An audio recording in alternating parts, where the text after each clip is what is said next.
It's alive. Let's see. What do we want to show? Look, we can see the pig corn. We could do this. This part is good. You can see a little bit of my trash. Oops, wrong side. This side. You can see a little bit of my trash from the library. It is scattered all around. I noticed the other day when I took this camera off and I showed it around, you could see the detritus from cleaning out the library that is still all around my house. I have not had time to go through and fix all that. Oh, the lighting on YouTube is terrible. Let's see if this light is better. I need to get my Ring camera. The lighting on Instagram is great. Instagram does like automatic whatevers. Right here, you're seeing all the light from my window. Yes, so the library is still in a state of disrepair. I am live both on Instagram and YouTube for those interested. Moderation helps everyone be safe. Yes, I know. Okay, great. Look, hi, it's Tiffany now on YouTube. So once upon a time, for those who are unaware, who never saw the Alethea show back when I was filming it in the before times, before 2020, I had an ex-boyfriend. I mean, you know, so many things we've done have become because of ex-boyfriends. Certainly things I have done.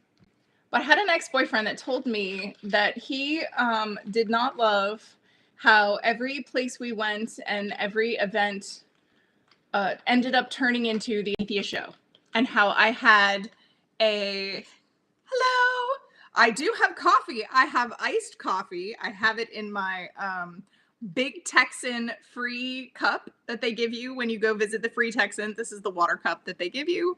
They give it to everyone and you're allowed to take it home. It advertises the 72-ounce steak if you can eat it. It's a whole dinner. And it gives you a whole like history of the Texan on the back. But yes, I have started making iced coffees out of Tiffany. Thank you for you're here now. Thank you for the little Italian, what's it called, pot that makes espresso. I use it like every week and I make a bunch of espresso and then I just put it in the fridge and I use shots of espresso so I don't have to make it every single day. Plus I can't I don't know how to not make a full espresso pot. Like, I suppose you could do half and half. Anyway, you'd have to like visually measure that out. I don't know. So anyway, I just make a full thing, which is, you know, this much espresso, but that goes a long way. So I dole it out throughout the week and make little iced coffees. Because Alethea likes iced Americanos, which I remembered when I went to Korea, because everyone in Korea drinks iced Americanos. And I was like, well, I like my coffee without sugar mostly. And there's only one kind of creamer I can even stand, honestly. I bet I would like iced Americanos. And so I had them in Korea and I was like, why is this coffee so good? And also, why does it not give me heartburn? So yes, I've started making iced Americanos ever since Korea last year. So this boyfriend... Right, back to the boyfriend. He said he hated how every event that we went to, every place we went, turned into the Alethea show. We went to like a Thanksgiving at my aunt's house, and I ended up doing an impromptu book signing. Just, you know, every place we went turned into the Alethea show. So, what is it? Mocha? Yes, I call it that too, because I don't know how you pronounce it, whatever. The Italian little espresso pot. When you see it, y'all know what I'm talking about. But what I realized after I broke up with him, because, you know, he made me feel bad about that. He called me selfish all the time. And I'm glad he wasn't with me at my grandmother's funeral, because that also turned into an impromptu book signing, because my family up north never gets to see me. So I just so happened to have a box of books in my trunk. And her funeral ended up turning into a book signing where I could actually give books to all my family. And they really appreciated that. And I could sign them. And yeah, he would have been pissed.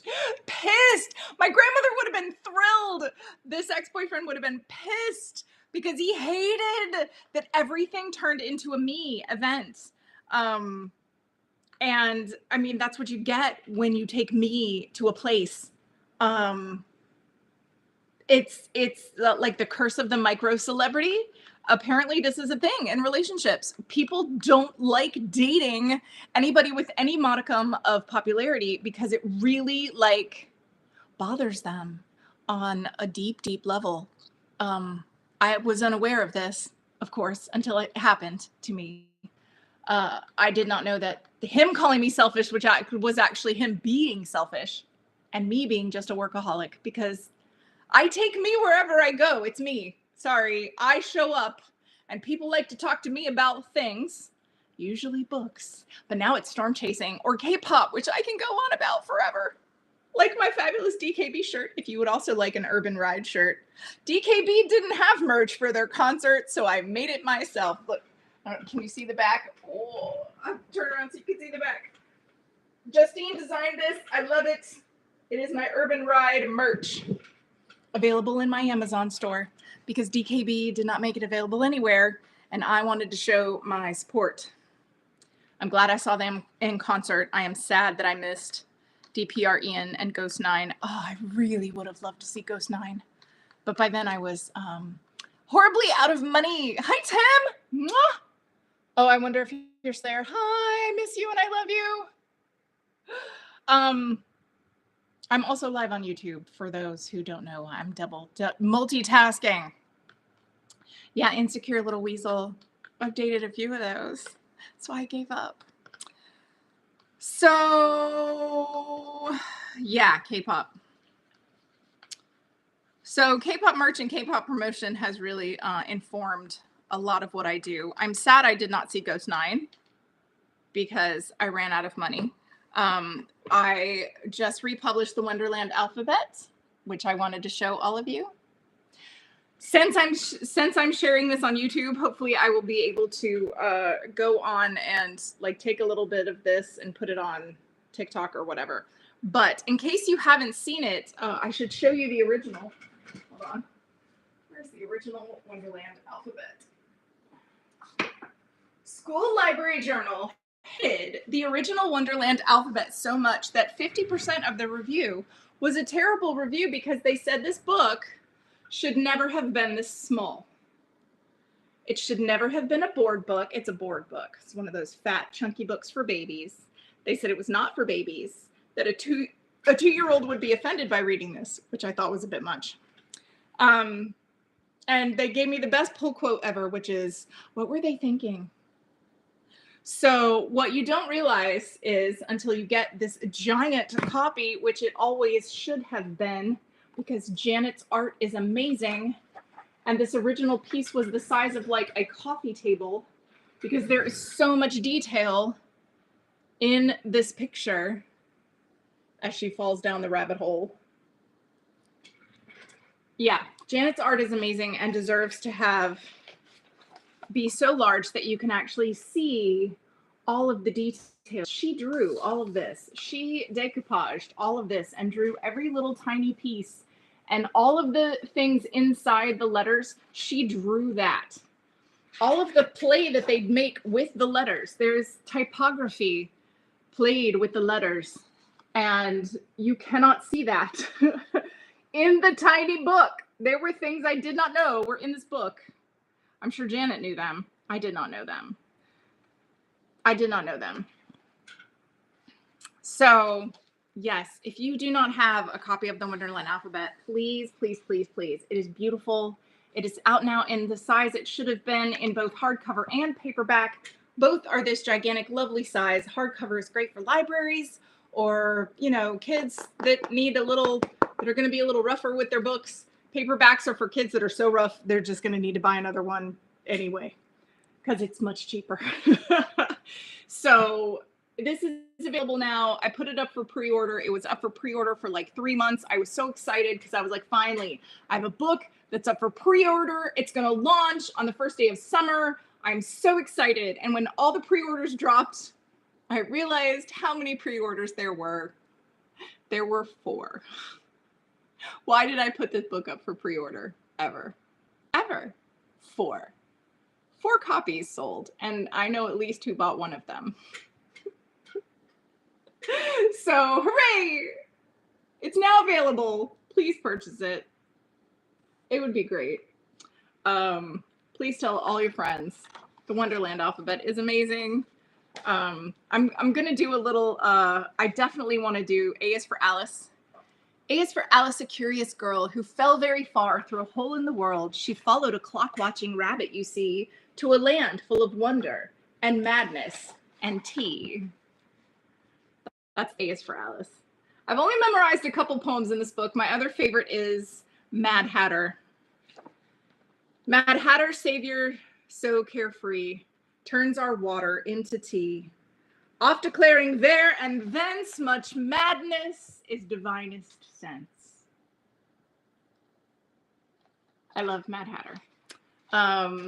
Yeah, I don't know if I've memorized any of the other poems in this one, but I will definitely have to make like a little, I don't know, like a book trailer for TikTok. You know, in my copious spare time.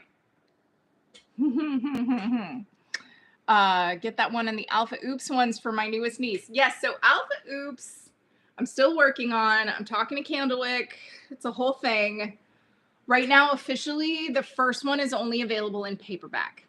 It might be available in library binding like this. Might be. The Halloween book is what they call out of stock indefinitely, which means they did not officially put it out of print, but they have stock, and they do not plan on having any more stock because they're all hardcovers, right? They never actually put it out in paperback. So I'm trying to talk to them to get them to at least put it out in paperback so people can have copies. So if you want a copy of Halloween, you're going to have to buy it used. I'm sorry. I'm not going to be making any of that money. That's fine. Good luck. I don't know what quality it's going to come in. It could be a Scholastic paperback. It could be a used library hardcover. I don't know. I can't vouch for that. Yeah. Alpha Oops next year is going to be 20 years old. 20. Will have been in print for 20 years. So yeah. Still trying, still struggling. And I always think of that little kid from South Africa, Ryan, who contacted me to tell me how much he loved Alpha Oops and how he pitched to Candlewick that they needed to publish the Christmas book. I always keep that in a special place in my heart because it keeps me going every day. It keeps me publishing my beautiful, beautiful books, even though 4 people buy them. You know, it'll be out forever. More than 4 people will eventually buy it. That's all I can think. It is now out in the world. There's nothing more I can do except move on and work on the next thing. So the next thing I am working on, by the way, Enchanted, now available again on Kindle Unlimited. In case anybody you know has Kindle Unlimited, Enchanted, Trickster, and Trix and the Fairy Queen are back on Kindle Unlimited. So like a ton of stuff, just about everything I have is on Kindle Unlimited at this point. Please go get it. Right now I'm working on the Patreon relaunch. I already fixed the YouTube page. That's about as good as it's going to get apart from putting new content on, which, ta-da, here I am. Putting new content on. What else? What else? The Patreon. So the writing Patreon has a ton of new levels. I don't know what to write for the higher levels. Tiffany, if you have any ideas, let me know. Because Sarah's busy working on another project, so I can't get her help for a few more days. I got to do all this myself, so I'm scheduling everything. There's going to be a tier in which you can read Thieftess ahead of time. So I scheduled out, was it like 13 chapters? Through the end of September, at least, because I have that much written. It's written. Like, half the book is written. I could still go back and tweak some things. So it's the draft that you guys are going to read. But the first half is really solid. And I just need to finish writing the rest of it. So what I'm doing is rejiggering the Patreon to try and renew interest in writing. So have everybody get, they're going to get poetry every week. They're going to get a deep dive about that poem or fiction or whatever every week. Depending on the level, you get, there's still a treasure box level. There's the Thursday on Thursday level. So Thieftess Thursdays. Depending on your level, you could get something from me every single day and then in the mail as well. There's still the sticker level. There's still, Yeah, there's so many levels. There's just a regular Brute Squad, like number $1. Hi, I'm in the Brute Squad. Now, if you want a $1 level, Patreon yells at you. They're like, no, start at $3. So sometimes people don't have $3. They just have $1. So if all they have is $1, that's cool. They can just come hang out for $1. That's fine. And get my newsletter and all the news and everything else, because I send out a lot of stuff that is just free. So I will also be launching an adventure Patreon. That is an extension of the gas fund, the very popular Storm Chase gas fund. Yay, stay in the treasure box. Good. So the adventure Patreon is going to mirror the writing one in that it's going to have the sticker level. It's going to have just the dollar entry level. The $5 level will be the gas fund level, so people will automatically get the postcard. Because Chris and I are doing a postcard, we still have to finalize which picture we want to print, and then actually get them printed and sign them and send them. Like, we have to get all of that, get all the addresses squared away. So the people will still get that. There's going to be a VIP hangout level. On the writing Patreon, you get to hang out with me and Tempest, and on the adventure Patreon, you get to hang out with me and Chris. Because if the adventure Patreon does well, Chris and we want to do a lot more adventures, like here around Florida. There are many things. We were texting each other this morning. She's like, I want to go storm chasing, but there are just no storms. I mean, like, decent storms. It rained. It watered my plants for 3 seconds this morning, and now people are mowing their lawns. So, I mean, the weather it's been pretty skies, but no oomph. And we need oomph if it's a storm we're going to actually chase. So, yeah, I would love to see a water spout. You kind of have to be in the Keys for that, or at least on the correct coastline at the correct time. So that is something I would also love to do. It's sort of on my Florida bucket list. Yeah, so if the adventure Patreon it does well enough, we will be able to support some of those side quests and pay for gas for those, which would be great. And yes, the writing Patreon will help support me while I finish writing Thursday's book, because I need it. I need it to support me, because everything else I've tried to do has fallen through. And I've tried to do a lot. I'm still not at 1,000 subscribers on either YouTube or TikTok. So, yes, have all your friends follow me. I get perks at 1,000 subscribers. On Instagram, I get perks at 10,000. So all the Instagram folks, please get 10,000 of your friends to follow me, and we will do fun things. That would be great. But yeah, last night as I was finishing up the YouTube stuff, I started watching some old YouTube videos. I watched a couple of the Alethea shows. I went back and watched when my little sister and I did the 12 Rules of Christmas. That was so much fun. I'm so glad we recorded that. It harkens back to the day of little old Alethea doing, impromptu variety show pageants for her parents. Because we just used to do that stuff. I watched old fairy tale rants. Oh, I miss the fairy tale rants, but especially when I had guest stars. One of my last fairy tale rants I did with my fairy goddaughter, Alethea, and she was so adorable, and it is so much fun. And she's in college now. So it's a little time capsule. It's a beautiful little time capsule. I watched my niece Alexa, who is also on TikTok now and 16. So, she has more followers than I do. And she's beautiful and blonde and, 16, soccer star, 16. She's gorgeous. So obviously, yeah, she has lots more TikTok followers. And I had her, when she came over when she was 9, she hid out in my library, wore my little Ozma tiara, and did a ton of videos. A few about Alpha Oops that were like promoting Alpha Oops. And she could barely string 2 sentences together, but it's still so freaking adorable.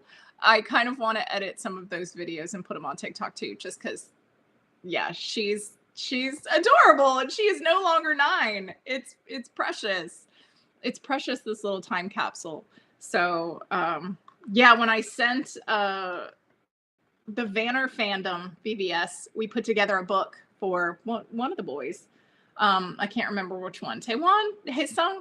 And so they asked for pictures, And I sent a picture. Oh, this was Haesung because it was a garden. And I sent a garden of my children, the children that loved Alpha Oops. And so I sent a bunch of pictures. One was the first, was it the first? It was one of the first school visits I ever did, was with a second grade Girl Scout troop. And they were amazing. Like at the beginning, they were a little hesitant and we were slowly getting to know each other and I read the books and whatever. By the end, they were borrowing my Sharpies and writing each other's phone numbers on their arms, which I was like, that might not be the best idea, but I'm gonna leave that for the teachers to handle because everything just went a little far. The Alethea show went off the rails a little bit. But we took pictures at the end, of course, you know, me holding the book and all the girls standing on like this. And then I said, okay, let's take a crazy picture. The crazy picture was the best picture. The girls are like back to back like this, and there's just so much personality in all of them. I thought, well, forever and ever, amen. We're going to take a crazy picture. Like we'll take a regular picture, but we got to take a crazy picture. So when I was at Monument Rocks in Kansas last year, not this past season, but last year, Chris and I were there and I was doing a little tumble photo shoot with Adriana Bergstrom's book Tumble, about the tumbleweed, because I love that book so much. I take it storm chasing with me and do little photo shoots all over Tornado Alley with it. So I was doing a photo shoot with Tumble, and there was this Southeast Asian family there, like extended family, yeah, brothers, sisters, moms, dads, grandparents. And the guy who had a really nice camera noticed I had a really nice camera, and he said, would you mind taking our picture, and gave me his camera. And I was like, all right, let's do this thing. So I'm taking pictures like this. I'm taking pictures like this. I'm up high, I'm down low, and and then I say, okay, everybody, let's do a crazy one. And grandma especially cracked up. And I got a picture of her smiling that they get to keep now forever. So that is my rule to everyone, no matter what kind of, you know, family event you're going to, if it's a wedding, if it's a school visit, if it's just whatever, graduation, take a picture with everyone and then do a crazy picture. Because even if people laugh at the idea of a crazy picture, you get a picture of them laughing. And that is fantastic. That is so fantastic. And you get to treasure those memories forever. I highly recommend that. So there you go. I did not know my Alethea show was going to turn into photography tips based on my original, you know, school visits. So anyway, I gave this picture to the VVS for Haesung's book, and someone contacted me and said, we want to make sure, because these are all minors, that we have permission to use these pictures. And I thought that was a very good question. It was an excellent question. Because it's true. I mean, if there are minors, we do need permission. Now, both of these pictures that I sent them, both the Girl Scout picture and the other picture that I sent, which was with a group of school kids and me in costume, they were either posted publicly online or printed in a newspaper or something. So we definitely had, you know, the world had seen them. Also, all of those pictures were over 10 years old at the time that I sent them for this book for Vanner. So all of these children weren't children anymore. So I have so many pictures and videos, and so much content that I have is little time capsules of kids that I've known that have stayed my friends and family and followers and fans through the years. And I have loved watching them grow up and see who they get to turn into. And all of these lovely little time capsules belong to me. And that is just precious and beautiful. In the Unicorn Hunter, which is also available in multiple languages and in audio in multiple languages, the demon talks about the memory stone and how in the demon world, all of the memories and all of the people who have lived and died, all of the demons who have lived and died, and everything they go through, all of their life experience is kept by the memory stone at the end of their lives. So I feel like the memory stone when I think about all of these pictures of all of these kids and all of the I'm looking over here at a pile of fan letters because, again, this is all the stuff from the library that has been thrown into my living room. I have piles of fan letters written from kids telling me how wonderful they think Alpha Oops is and drawing pictures of me, which I love. It's, yeah, it makes my heart feel good, and it makes me remember why I do this, which I really have to remember every single day, why I do this, why I get out of bed and come on here and do this when, Alice in Wonderland sells 4 copies on release day. It's okay. It's okay. The book is out in the world, and the more popular I become, people will just be like, "What? She did a Wonderland alphabet book? This is amazing." That's okay. That's okay. 4 people are really going to enjoy that book, and more people in my lifetime are going to enjoy that book because I am never, ever going to stop. Oh, thank you so much. I love you too. Mwah. But yes, I will not keep you. I will let you go about your day. Please enjoy your lunch, dinner, breakfast, wherever you are in the world, or tomorrow if you happen to see this tomorrow. I will try to come on again tomorrow. I'm going to try and make this a bit of a habit.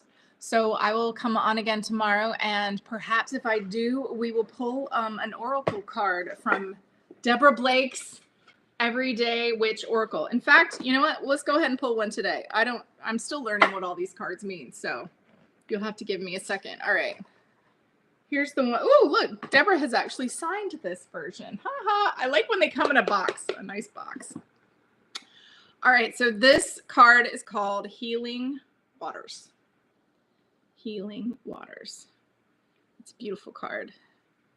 So we're going to look up and see what this means now. Sarah wants me to write a short story about like all the cards in this deck. So I picked this one and I have it out because I want to write a short story about it. A little flash fiction story, but I just, kind of had a lot going on. All right, Healing Waters. Oh, look, I color coded the edge of this so I would know what was, because they're like separated by elements. And there's no, is there an index? Any kind of index? Healing Waters, 76. All right.